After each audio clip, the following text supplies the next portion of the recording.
नमस्कार दोस्तों। चार सर्वोच्च देवता, स्वर्ग के राजा इंद्र, अग्नि, वरुण और यम, और ये चारों धरती पर एक स्वयंवर में खड़े हैं। और सबसे आश्चर्य की बात यह है कि उन्होंने एक ही मनुष्य का रूप धारण किया हुआ है। बिल्कुल, कोई जादुई चमक नहीं, कोई दिव्य मुकुट नहीं, पांच लोग बिल्कुल एक जैसे दिख रहे हैं। प्राचीन काल का ये एक ऐसा भयानक छलावा था जहां असली और नकली के बीच कोई भेद ही नहीं बचा था। सत्य है। यह बिल्कुल वैसा ही था जैसे किसी की पहचान पूरी तरह से चुरा ली जाए। एक ऐसा जाल जहां वास्तविकता और भ्रम एक हो जाएं।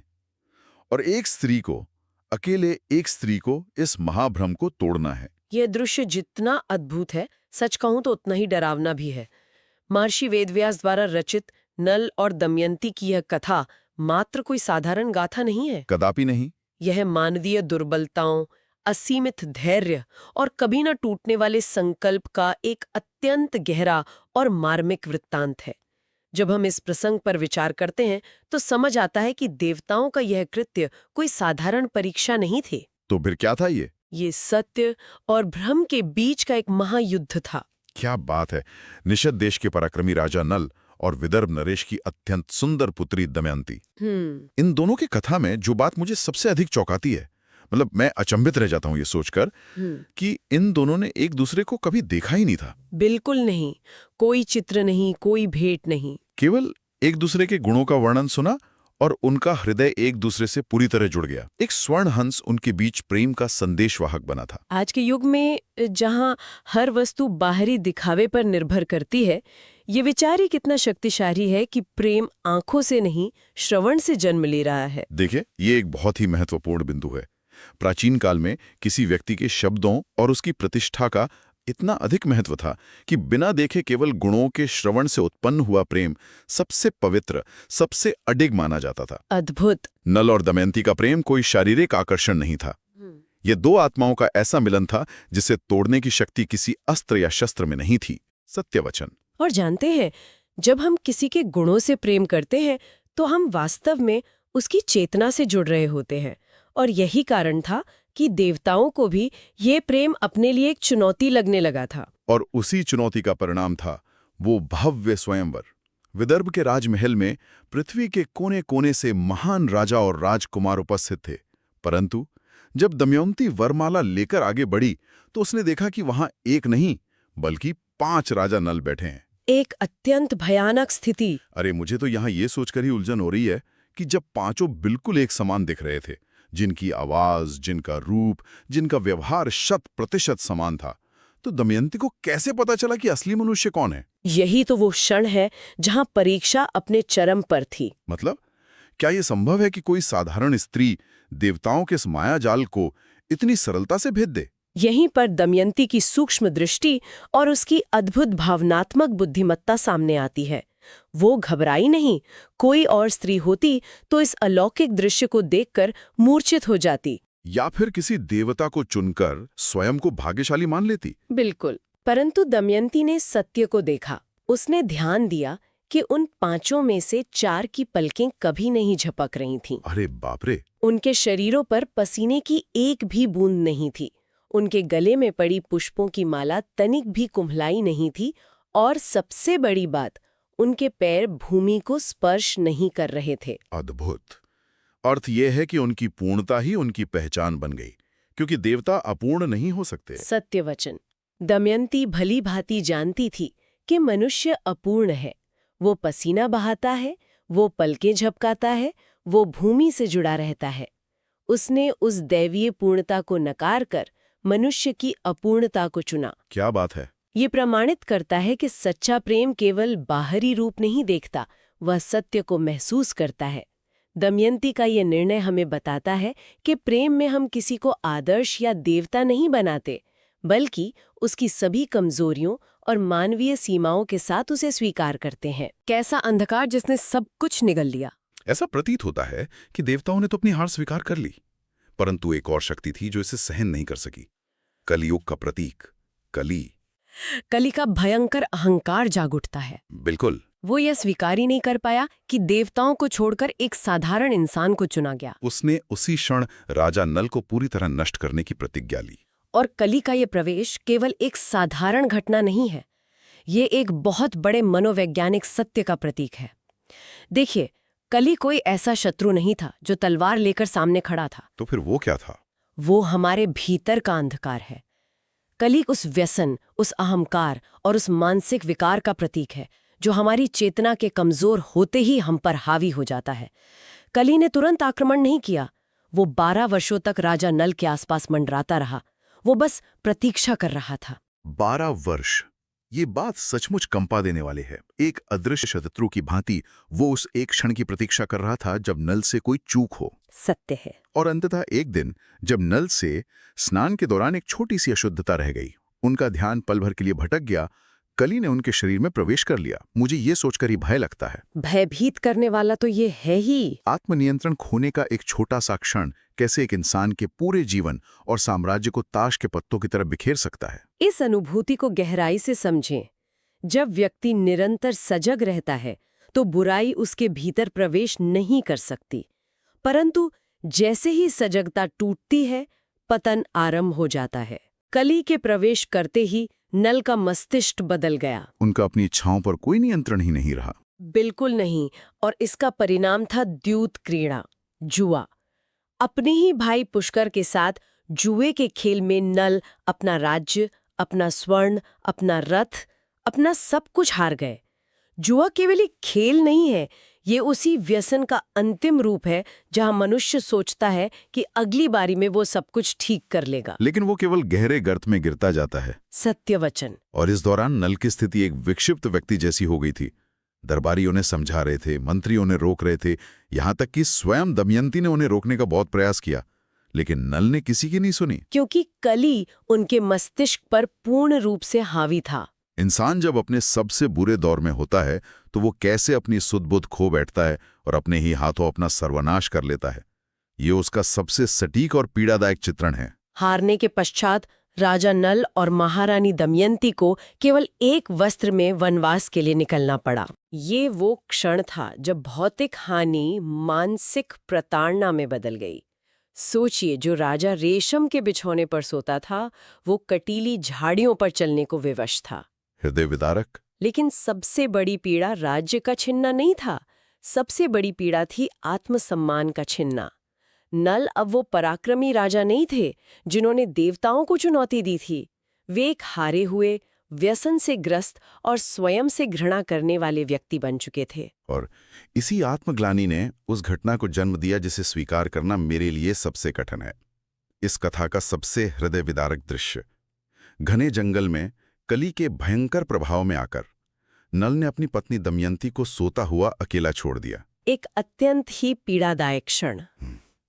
उन्होंने अपने ही वस्त्र का एक टुकड़ा फाड़ा, उसे दमयंती के पास छोड़ा और वहां से चले गए।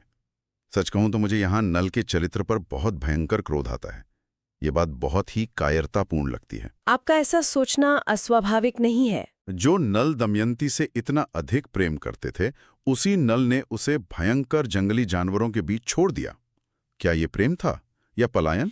देखिए, आपका क्रोध बहुत स्वाभाविक है। प्रथम दृष्टया यह एक महापाप और कायरता ही प्रतीत होती है।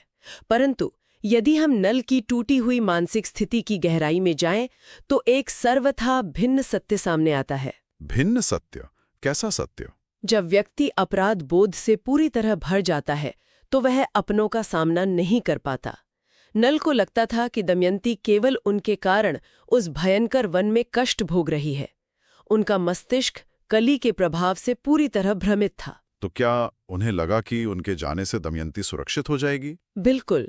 उन्हें लगा कि यदि वे वहां रहेंगे तो दमयंती उनके साथ दुख उठाती रहेंगी, परंतु यदि वे चले जाएंगे तो दमयंती विवश होकर अपने पिता के सुरक्षित महल में लौट जाएगी।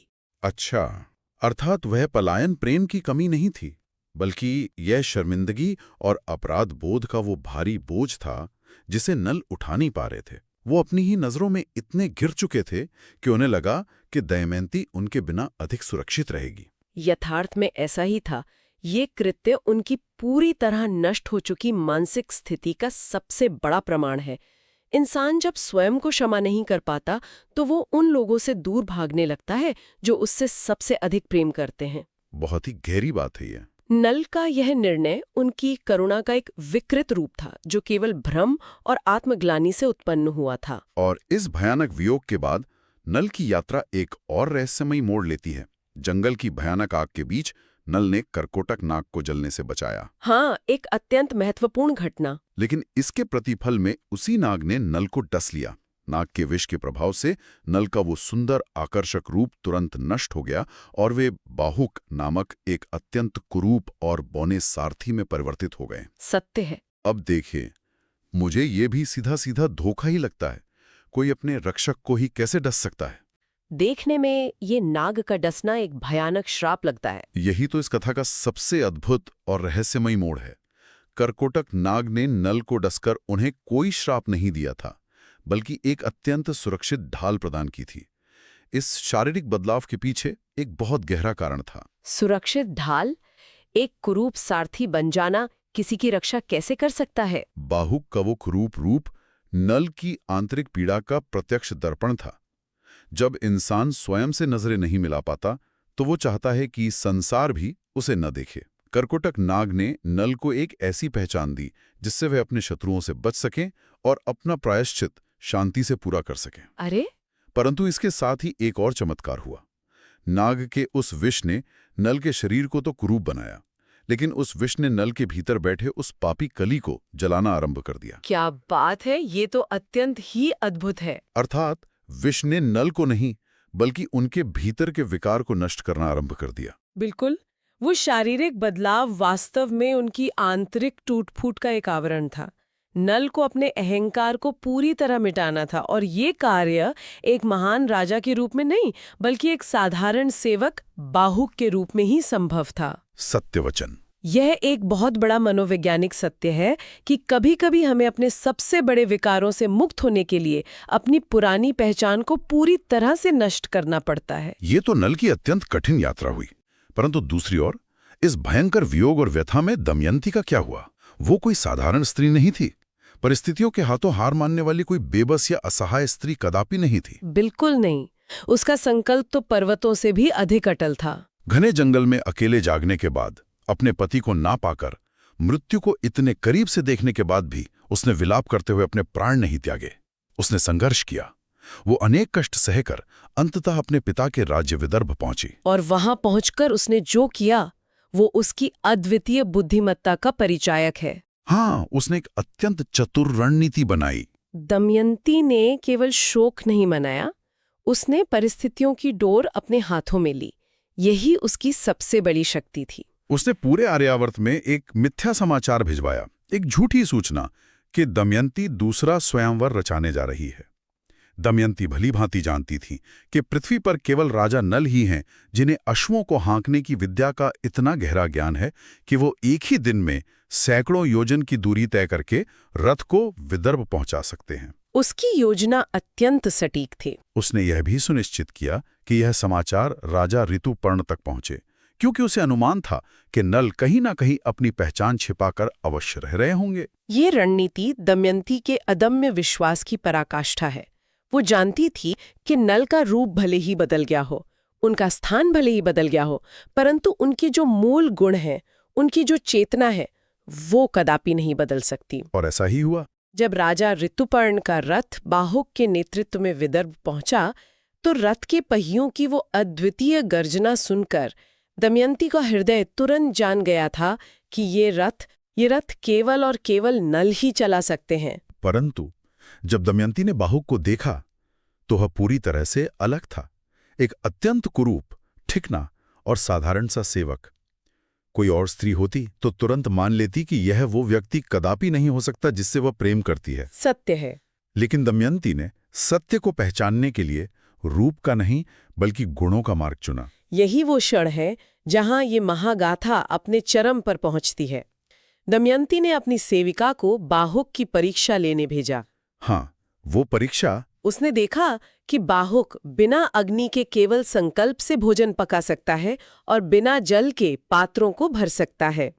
यह विशेष कला देवताओं द्वारा केवल और केवल राजा नल को वरदान स्वरूप दी गई थी। अद्भुत। दमयंती ने सेविका के माध्यम से उस भोजन का स्वाद चखा और एक पल में तुरंत पहचान लिया कि ये कुरूप सारथी कोई और नहीं बल्कि उसके प्राणनाथ नल हैं। ये दर्शाता है कि सच्चा ज्ञान बाहरी आवरण को सदैव भेद देता है। मेरे तो रोंगटे खड़े हो गए। जहां प्रथम स्वयंवर में दमयंती ने देवताओं के छलावे को उनके दैवीय गुणों से पहचाना था, वहीं यहाँ उसने अपने पति को उसके मानवीय और अद्वितीय कौशल से पहचान लिया। दोनों ही बार सत्य को रूप के पार जाकर देखा गया। और अंततः सत्य और प्रेम की ही विजय हुई। दमयंती के कठोर प्रश्नों और उसके अटूट प्रेम के आगे बाहुक के रूप में छिपे नल को सत्य स्वीकार करना ही पड़ा। वह एक अत्यंत भावुक क्षण था। करकोटक नाग ने नल को जो दिव्य वस्त्र दिया था, उसे धारण करते ही उनका असली और सुंदर रूप पुनः प्राप्त हो गया। नाग का विष अपना कार्य पूर्ण कर चुका था। नल के भीतर का कली पूर्णतः भस्म हो चुका था और उसे नल के शरीर को छोड़कर भागना ही पड़ा। और इस प्रकार राजा नल ने अपना खोया हुआ राज्य पुनः प्राप्त किया। द्यूत क्रीड़ा में जो कुछ उन्होंने हारा था, वो सब अपनी नई चेतना और दृढ़ता के साथ वापस जीत लिया। सत्य की पुनर्स्थापना। नल और दमयंती का वो भव्य पुनर्मिलन हुआ, जिसकी प्रतीक्षा में दोनों ने अपने जीवन के सबसे कठोर, सबसे अंधकारमय वर्ष बिताए थे। वो अंधकार का अंत था और प्रकाश की परम वापसी।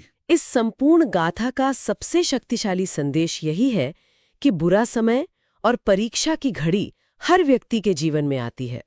जीवन कभी-कभी उस मोड़ पर लाकर खड़ा कर देता है जहां सब कुछ छिन जाता है, अपनी पहचान तक मिट जाती है। बिल्कुल।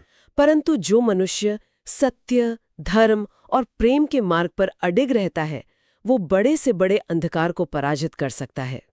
दमयंती का असीमित धैर्य और नल का प्रायश्चित हमें ये सिखाता है कि हार तब तक अंतिम नहीं होती जब तक मनुष्य भीतर से हार न मान ले। अद्भुत विचार। अंधकार चाहे कितना भी गहरा क्यों न हो, वो चेतना के प्रकाश को स्थायी रूप से नहीं बुझा सकता। और ये कथा हमें ये भी सिखाती है कि जीवन में गिरावट आना स्वाभाविक है। एक महान राजा भी अपने अहंकार और व्यसन के कारण पतन की ओर जा सकता है, परंतु उसका वह पतन उसकी अंतिम पहचान कदापि नहीं है। सत्य वचन। उसका वो अडिग प्रयास जो वो अंधकार से बाहर निकलने के लिए करता है, वही उसकी वास्तविक महानता को सिद्ध करता है। अब इस महाकाव्य की इस अत्यंत भावुक चर्चा के अंत में एक अत्यंत गहरा प्रश्न उत्पन्न होता है, जिसे सुनने वाले हर व्यक्ति को अपने भीतर अवश्य खोजना चाहिए। वो प्रश्न क्या है? इस पूरी गाथा में नल और दमयंती के प्रेम की असली परीक्षा क्या थी? क्या वो स्वयंवर में स्वर्ग के सर्वोच्च देवताओं द्वारा उत्पन्न किया गया वो मायावी भ्रम था, जिसे दमयंती ने अपनी बुद्धिमानी से पार किया? या कली के रूप में नल के भीतर के वे राक्षस थे, वो व्यसन था, वो अहंकार था, जिनसे हम सभी को अपने जीवन के सबसे बुरे और अंधकारमय दौर में नितांत अकेले ही लड़ना पड़ता है? क्या असली राक्षस बाहर होते हैं या हमारे भीतर? इस पर विचार अवश्य करें। और अंत में सभी सुनने वालों के लिए यह संदेश है कि यदि इस कथा के भयानक संघर्ष, इसके दर्द और इसके अटूट संकल्प ने आपके हृदय को छुआ हो, यदि यह चर्चा आपको सोचने पर विवश करती हो, तो कृपया इसे लाइक करें, इस कथा को साझा करें, अपने विचार कमेंट में बताएं और चैनल को सब्सक्राइब अवश्य करें।